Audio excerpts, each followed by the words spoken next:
नमस्कार। आज के लेक्चर में रिमोट सेंसिंग की क्लास के सभी विद्यार्थियों का पुनः स्वागत है। आज की क्लास में हम अपना इलेक्ट्रोमैग्नेटिक रेडिएशन के ऊपर जो डिस्कशन हमने प्रारंभ किया था पिछले लेक्चर्स में, उस डिस्कशन को फर्दर कंटिन्यू करते हैं। कुछ विद्यार्थियों से संपर्क होने पर मुझे पता चला कि उनको ईएमआर की प्रॉपर्टीज़ को समझने में थोड़ी सी कठिनाई हो रही है। तो हम ईएमआर के जो बेसिक्स हैं उनको बेहद सिंपल, आसान भाषा में या आसान तरीके से एक बार पुनः समझने का एक प्रयत्न करते हैं। इस लेक्चर के बाद भी इलेक्ट्रोमैग्नेटिक रेडिएशन की प्रॉपर्टीज़ या इसकी थ्योरी के बारे में आप लोगों को यदि कोई संशय रहे तो आप लोग अपने ग्रुप में अपने कमेंट्स दे सकते हैं और हम पुनः इस टॉपिक को रिविजिट कर लेंगे। तो हम प्रारंभ करते हैं कि ईएमआर क्या होता है। वे वैज्ञानिक जो कि ब्रह्मांड या यूनिवर्स को स्टडी करते हैं उनको कॉस्मोलॉजिस्ट्स कहते हैं। कॉस्मोलॉजिस्ट हमें बताते हैं कि इस यूनिवर्स या ब्रह्मांड में जो भी कुछ है वो या तो पदार्थ है या वो एनर्जी है। यानी यहाँ पर जो भी कुछ इस यूनिवर्स में एग्जिस्ट करता है उसके दो फॉर्म ही होते हैं, या तो वो मैटर होगा पदार्थ, अथवा वो एनर्जी होगी। एनर्जी वह शक्ति है, ऊर्जा वह शक्ति है जो कि पदार्थ की फॉर्म को बदलती है इस यूनिवर्स में, एक फॉर्म से दूसरे फॉर्म में, दूसरे फॉर्म से तीसरे फॉर्म में, और शायद उससे वापस पहले फॉर्म में। कई तरह के साइकिल्स मैटर के हो सकते हैं। उदाहरण के लिए कोई भी पेड़ पौधा या जीव जंतु जो कि इस पृथ्वी के ऊपर उत्पन्न होता है वह पैदा होगा, वह बड़ा होगा, रिप्रोड्यूस होगा और उसकी डेथ हो जाएगी। इन सभी एक्टिविटीज़ के अंदर उसके जन्म लेने से मृत्यु तक एनर्जी के कई साइकिल्स हैं, और एनर्जी की ही अलग अलग फॉर्म्स होती हैं जो कि उसके सांस लेने से लेके उसके मूवमेंट करने तक हर चीज़ को पावर करती है। तो पेड़ पौधा या इंसान या कोई जीव जंतु को आप मैटर मान सकते हैं, एवं उसके मूवमेंट या उसके द्वारा करने वाली सभी क्रियाएं जिसमें उसका रेस्पिरेशन में शामिल है वो एनर्जी से ड्रिवन होता है। एनर्जी की और फॉर्म बहुत सारी फॉर्म्स होती हैं, फॉर एग्जांपल की पोटेंशियल एनर्जी, काइनेटिक एनर्जी इत्यादि। इन लाइट एनर्जी जिस जिस फॉर्म को आप सभी लोग भली भांति जिससे परिचित हैं, यह हीट भी एनर्जी की एक फॉर्म होती है जिसके बारे में, हीट यानी कि ऊष्मा। लाइट चाहे वो बल्ब की लाइट हो, ट्यूबलाइट हो या सूर्य से आने वाली लाइट हो जिससे कि हम चीज़ों को देख पाते हैं, ये सब एनर्जी की ही फॉर्म है। अब हम रिमोट सेंसिंग के सुदूर संवेदन के कंटेक्स्ट में एनर्जी के बारे में पुनः चर्चा करते हैं। रिमोट सेंसिंग के परिप्रेक्ष्य में जब एनर्जी की चर्चा होगी तो इस एनर्जी को हम ईएमआर अथवा इलेक्ट्रोमैग्नेटिक रेडिएशन कहेंगे। ईएमआर का अर्थ है इलेक्ट्रोमैग्नेटिक रेडिएशन। इलेक्ट्रोमैग्नेटिक रेडिएशन वह ऊर्जा की फॉर्म है जिसको कि हमारे सौरमंडल के अंदर सूर्य एमिट करता है। अब आप थोड़ा सा ध्यान से समझने की कोशिश कीजिए कि इलेक्ट्रोमैग्नेटिक रेडिएशन को खाली सूर्य ही नहीं एमिट करता, इलेक्ट्रोमैग्नेटिक रेडिएशन हमारी पृथ्वी भी एमिट करती है। 2 नंबर बात। अब हम फर्दर बात करते हैं कि खाली पृथ्वी ही नहीं, इस पृथ्वी पर मौजूद सभी चीज़ें या जितना भी मैटर जिस भी फॉर्म में मिलता है वो सब भी इलेक्ट्रोमैग्नेटिक रेडिएशन या ईएमआर का एमिशन करता है। उदाहरण के लिए कोई बिल्डिंग है तो हर बिल्डिंग से इलेक्ट्रोमैग्नेटिक रेडिएशन का एमिशन होता है। आपके सड़क के ऊपर कार खड़ी है, उससे भी इलेक्ट्रोमैग्नेटिक रेडिएशन का एमिशन होता है। आपके घर के पास में यदि कोई पेड़ है तो वह पेड़ भी इलेक्ट्रोमैग्नेटिक रेडिएशन का एमिशन करता है। किसी जानवर को आप देखते हैं वह भी इलेक्ट्रोमैग्नेटिक रेडिएशन का एमिशन करता है। कहीं पर कोई पत्थर चट्टान पड़ी है तो वो भी इलेक्ट्रोमैग्नेटिक रेडिएशन का एमिशन करती है। आप स्वयं भी इलेक्ट्रोमैग्नेटिक रेडिएशन का एमिशन करते हैं। तो ये तो पृथ्वी पर रही चीज़ों की बात हुई, या सौरमंडल में हमने सूर्य की बात की। सूर्य के अलावा भी ब्रह्मांड में जितने भी अलग तारे या प्लैनेट्स हैं वो सभी के सभी इलेक्ट्रोमैग्नेटिक रेडिएशन का एमिशन करते हैं। तो फिर आखिर इलेक्ट्रोमैग्नेटिक रेडिएशन क्या चीज़ है जिसको कि ब्रह्मांड में हर चीज़ एमिट करती है? फिजिसिस्ट का कहना है कि वे सभी पदार्थ, इस ब्रह्मांड में मौजूद वे सभी पदार्थ या मैटर जिनका तापमान एब्सोल्यूट ज़ीरो से अधिक है, वे सब इलेक्ट्रोमैग्नेटिक रेडिएशन का एमिशन करते हैं। अब ये एब्सोल्यूट ज़ीरो क्या होता है? आप सभी लोग सेंटीग्रेड स्केल से वाकिफ़ हैं। 100 डिग्री सेंटीग्रेड के ऊपर पानी बॉयल होने लगता है और 0 डिग्री सेंटीग्रेड के ऊपर पानी बर्फ में बदल जाता है। तो फ्रीजिंग और बॉइलिंग टेम्परेचर सेंटीग्रेड के फॉर्म में 0 और 100 आप जानते हैं। यदि 0 डिग्री से किसी पदार्थ या वस्तु के तापमान को कम किया जाए और कम करते करते उसके तापमान को यदि -273 डिग्री कर दिया जाए, -273 डिग्री, तो वह टेम्परेचर एब्सोल्यूट ज़ीरो कहलाता है। एब्सोल्यूट ज़ीरो को हम 0 डिग्री केल्विन भी कहते हैं, यानी वह केल्विन स्केल है। एब्सोल्यूट ज़ीरो का अर्थ है 0 डिग्री केल्विन। एब्सोल्यूट ज़ीरो तापमान उसी पदार्थ का हो सकता है जिस पदार्थ में किसी भी प्रकार की मॉलिक्यूलर एक्टिविटी नहीं हो रही, यानी जिन मॉलिक्यूल्स, सेल्स या कंपाउंड से, एटम से वह पदार्थ बना है, उनके अंदर किसी भी प्रकार की ऊर्जा या ऊष्मा नहीं है। और चूंकि उनमें किसी भी प्रकार की ऊर्जा, ऊष्मा नहीं है या उनके अंदर किसी भी प्रकार का वाइब्रेशन नहीं है और मोलिकुलर वाइब्रेशन नहीं है, तो वो किसी भी उनके अंदर उनका तापमान -273 डिग्री सेंटीग्रेड या एब्सोल्यूट ज़ीरो, बिल्कुल ठंड, कंप्लीट, इससे अधिक ठंडा किसी चीज़ की संकल्पना फिजिसिस्ट नहीं करते। तो -273 डिग्री सेंटीग्रेड, या ध्यान दीजिए माइनस यानी -273 degree is equal to 0 degree kelvin is equal to absolute zero. अब पृथ्वी का तापमान क्या है, हम इसके ऊपर आते हैं। तो सामान्यतः पृथ्वी का औसत तापमान 15 डिग्री सेंटीग्रेड माना जाता है। तो केल्विन स्केल में यदि हम पृथ्वी का तापमान मानना चाहेंगे तो हमें 273 डिग्री के अंदर 15 डिग्री और जोड़ना पड़ेगा। तो पृथ्वी का तापमान केल्विन स्केल के ऊपर 290 डिग्री के आसपास आएगा, 290 डिग्री केल्विन। सूर्य का तापमान कितना है? यह बहुत महत्वपूर्ण है। सूर्य का तापमान लगभग 6000 डिग्री सेंटीग्रेड या 6000 डिग्री केल्विन वैज्ञानिकों का मानना है। तो वे सभी पदार्थ जो कि एब्सोल्यूट ज़ीरो से ऊपर हैं, चाहे वह पृथ्वी है जिसका कि सेंटीग्रेड स्केल के अंदर तापमान हम औसत तापमान लगभग 15 डिग्री मानते हैं, पृथ्वी पर तापमान में बहुत वेरिएशन है। आप सभी लोग जानते हैं कि गर्मियों में जब दोपहर का समय होता है और यदि आप छत पर जाएं या सड़क के ऊपर जाएं या किसी बालू का स्तूप के ऊपर जाएं जहां पर की छाया नहीं है, और यदि उस स्थान का आप टेम्परेचर लेंगे तो वो टेम्परेचर 60 डिग्री 70 डिग्री के आसपास आपको अवश्य मिलेगा। सामान्यतः आपको शायद आश्चर्य हो कि इस रेंज के अंदर तापमान की तो आपने पृथ्वी के ऊपर बात सुनी ही नहीं। तो वह तापमान छाया में लिया हुआ, शेड के अंदर लिया हुआ टेम्परेचर, किसी ट्री के नीचे या किसी हट के अंदर जिसमें कि एयर का डायरेक्ट फ्लो है, तो वो तापमान जो कि मीटरोलॉजिकल डिपार्टमेंट या अखबार में आप देखते हैं गर्मियों में या सर्दियों में, वह एयर टेम्परेचर होता है। पृथ्वी की सरफेस का या सतह का टेम्परेचर नहीं होता है, जो कि किसी सड़क का या किसी बालू का स्तूप का। तो वो अबाउट 65 डिग्री 70 डिग्री के आसपास आपको मिल सकता है गर्मियों के अंदर। सर्दियों में वह तापमान शून्य के अंदर भी चला जाता है, जबकि कई बार फ्रोस्ट बाइट फसलों के अंदर हो जाता है।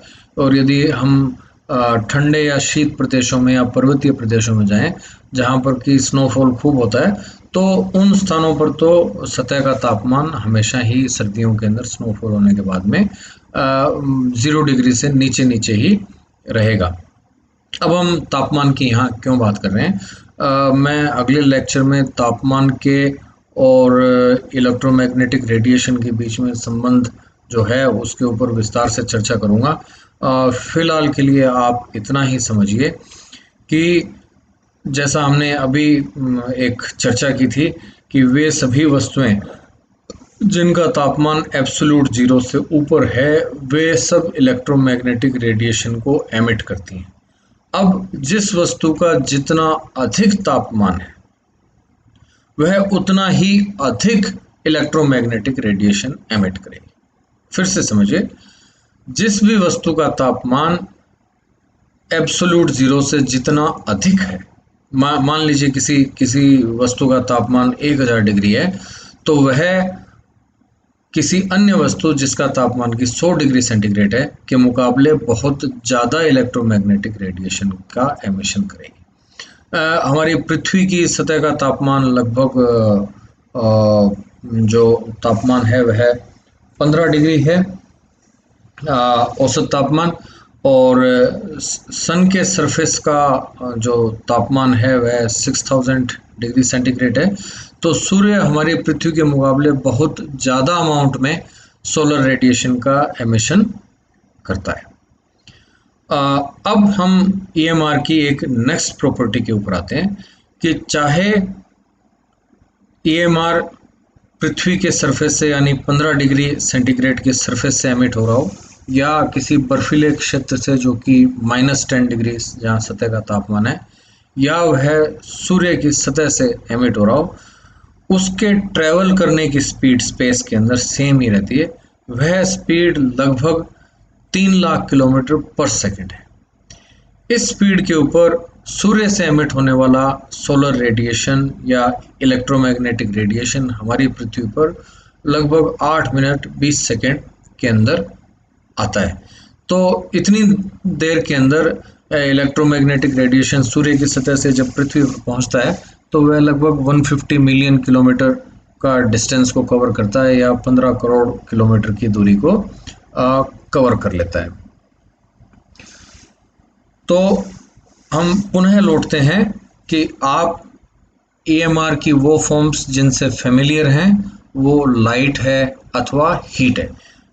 आप के घर में स्टोव जल रहा है, या किसी स्थान पे बोनफायर हो रही है, या कहीं पर आपने सर्दी में आग लगाई है, आप उसके पास में बैठते हैं तो आपको उष्मा महसूस होगी, या आपने रूम में हीटर चलाया तो भी आपको जल्द ही उष्मा महसूस होने लगेगी।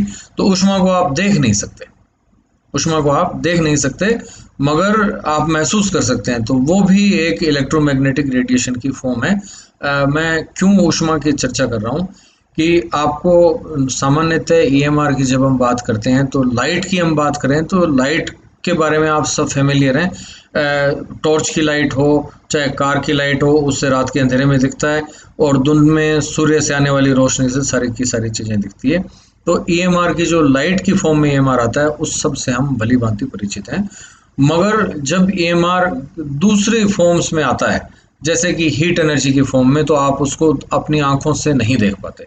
जब आप अपनी आंखों से नहीं देख पाते तो आप उनसे फेमिलियर नहीं हो।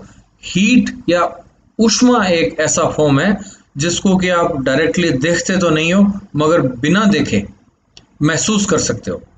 परंतु EMR की फॉर्म जो हैं वो खाली लाइट या हीट ही नहीं है, इसके अलावा भी EMR की बहुत सी अलग सी फॉर्म है जिनको ना तो आप महसूस कर सकते हैं, ना ही आप देख सकते हैं। परंतु वैज्ञानिकों के बनाए हुए जो सेंसर्स हैं या बहुत से वे साइंटिफिक इंस्ट्रूमेंट्स हैं, वो EMR की इन दूसरी फॉर्म्स को भी भली भांति महसूस कर सकते हैं, उनको सेंस कर सकते हैं, या उनको रिकॉर्ड कर सकते हैं। तो ये अब कौन कौन सी फॉर्म्स हैं इलेक्ट्रोमैग्नेटिक रेडिएशन की, इसको रिमोट सेंसिंग के कंटेक्स्ट में हमें भली भांति जान लेना आवश्यक है। जैसे जैसे कोर्स आगे बढ़ेगा और रियल इमेजेस के साथ में आप इस कोर्स पृथ्वी की सतह के बारे में, हमारे एनवायरनमेंट के बारे में जानेंगे, तब आपको ये फिज़िक्स काफ़ी आसान लगेगी। इसको तो मैं अभी से दावे के साथ कह सकता हूँ, उस समय आपको डिफ़िकल्ट नहीं लगेगी। मगर रिमोट सेंसिंग को जानने के लिए ये इलेक्ट्रोमैग्नेटिक रेडिएशन की प्रॉपर्टीज़ की को भली भांति जान लेना काफ़ी हेल्पफुल होता है। तो मैं इस टॉपिक पे थोड़ा समय भी अधिक इसीलिए दे रहा हूँ कि आप लोगों को इस बारे में कोई डाउट्स बाद में ना रहें। आप इससे भली भांति परिचित हो सकें। और इतना मुश्किल भी नहीं है, इन चीज़ों को 9th-10th क्लास के साइंस की बुक्स में भी पढ़ाया जाता है। तो आप सब लोगों ने स्कूलिंग आपने जब की है तब पढ़ा है, मगर उन उसको काफ़ी समय हो गया, तो इसलिए हम पुनः रिविजिट कर रहे हैं इन चीज़ों को। तो लाइट या हीट के अलावा ईएमआर के कौन से फॉर्म होते हैं? आप सभी लोग एक्सरे से परिचित हो। जब भी हमें कभी चोट लग जाती है, ये बहुत दर्द होता है एक्सीडेंट होने पे, या हम कभी गिर जाएं या किसी भी कारण से चोट ऐसी लगी हो, तो डॉक्टर में एक्सरे कराने को कहता है। तो एक्सरे जो हैं, जब हम एक्सरे क्लिनिक में जाते हैं तो हमें हमारा जब एक्सरे लिया जाता है तो हम एक्सरेज को महसूस नहीं करते, और ना ही हम एक्सरेज को देख पाते हैं। उस बीम को सेकंड के बहुत से छोटे से पार्ट्स के लिए मशीन से हमारी बॉडी पे डाला जाता है। अब देखिए, ये एक्सरे इलेक्ट्रोमैग्नेटिक रेडिएशन का ही फॉर्म है। यह भी स्पेस के अंदर या अपने सोर्स से जब एमिशन इसका होगा तो ये भी 3 लाख किलोमीटर की स्पीड से ट्रेवल करेगा, जैसे कि लाइट एनर्जी करती है, या जैसे कि हीट एनर्जी की वेव्स ट्रेवल करेंगी। मगर एक्स रेज में और लाइट रेज में फ़र्क क्या है? एक्स रेज और लाइट रेज के अंदर फ़र्क उनकी एनर्जी की इंटेंसिटी का है और उनकी वेवलेंथ का है। जितनी अब वेवलेंथ के बारे में चर्चा हमने पिछले लेक्चर में कर ली थी, इसलिए मैं उसको अधिक रिपीट नहीं करूँगा। सिर्फ आपके समझने के लिए बता सकता हूँ कि वेव के वे इलेक्ट्रॉन ईएमआर को समझने के लिए या किसी भी तरह की वेव्स को समझने के लिए दो कैरेक्टरिस्टिक्स का अक्सर इस्तेमाल किया जाता है। एक को कहते हैं वेवलेंथ और दूसरे को कहते हैं फ्रीक्वेंसी। वेवलेंथ से तात्पर्य है कि किसी भी तरंग के दो जो क्रेस्ट हैं उनके बीच की दूरी, और फ्रीक्वेंसी का तात्पर्य है कि किसी भी यूनिट टाइम यानी 1 सेकंड में कितनी वेव्स किसी एक पॉइंट से क्रॉस करके चली गई। तो चूंकि ईएमआर की स्पीड तो कांस्टेंट है 3 लाख किलोमीटर पर सेकंड, पर अगर वेवलेंथ अधिक है तो फिर उसकी फ्रीक्वेंसी कम होगी। यदि वेवलेंथ छोटी है तो उसकी फ्रीक्वेंसी बहुत ज़्यादा होगी। और फॉर्मूला है ईएमआर के ट्रेवल का कि वेवलेंथ इनटू फ्रीक्वेंसी। तो यदि वेवलेंथ ज़्यादा है तो फ्रीक्वेंसी कम होगी, वेवलेंथ छोटी है तो फ्रीक्वेंसी अधिक होगी।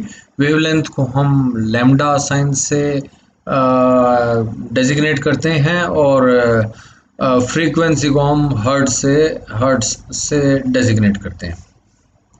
अब जो वेवलेंथ है उस इलेक्ट्रोमैग्नेटिक रेडिएशन की एक्स रेज के संदर्भ में हम वापस लौट के चलते हैं। तो जैसा मैंने आपको बताया कि एक्स रेज को आप महसूस नहीं कर सकते, और ये बहुत ही छोटी वेवलेंथ का ईएमआर है जिसकी फ्रीक्वेंसी बहुत ज़्यादा ऊंची होती है, और इतनी हाई फ्रीक्वेंसी है, इतनी हाई इसकी इंटेंसिटी है कि जब ये हमारी स्किन को या बॉडी को स्ट्राइक करता है तो वह इस हाई फ्रीक्वेंसी या हाई एनर्जी की जो बीम ईएमआर का हमारी बॉडी पर आके टकराया तो वो हमारी स्किन के थ्रू पास हो जाता है। यह बीम जब हमारे स्केलेटन या हमारी हड्डियों से टकराता है तो उसको वो पार नहीं कर पाता एवं वापस रिफ्लेक्ट होके आता है।